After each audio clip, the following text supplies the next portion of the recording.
Back here in Arkansas, we continue to urge you to stay inside, off the roads.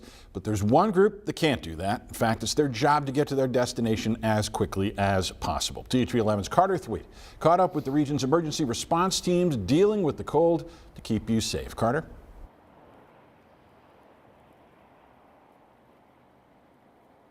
Rolly, I had the chance today to speak with MIMS operations manager Chris Marshall here at their downtown Little Rock facility, and he told me that while a lot of workplaces tend to close down, be empty when there's ice and snow, that is not the case down here.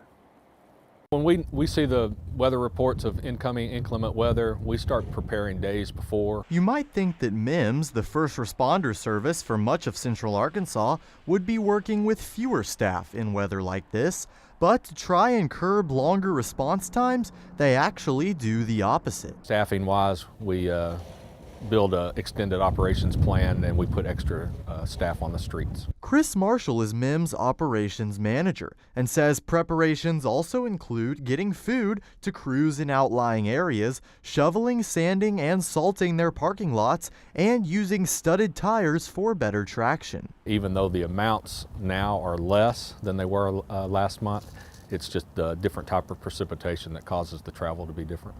But whatever the winter weather looks like, the calls MIMS gets tend to be the same.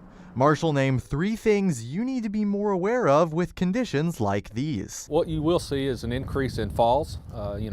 Ice is slick, so people do fall. Traffic accidents, cold exposure during this time.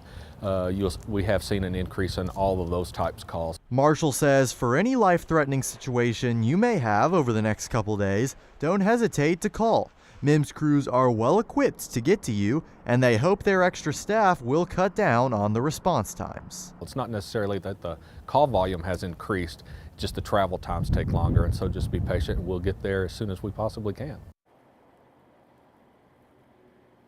You heard Marshall echo what we've been saying all week. He says for MIMS, this event has actually been worse in terms of driving than the January one was, just because of the freezing rain and sleet. And remember, here, they've got those studded tires and they're still having trouble. So it's a good reminder for the rest of us to probably try and stay off the roads if we can. Reporting in Little Rock, Carter Thweet, THV 11 News.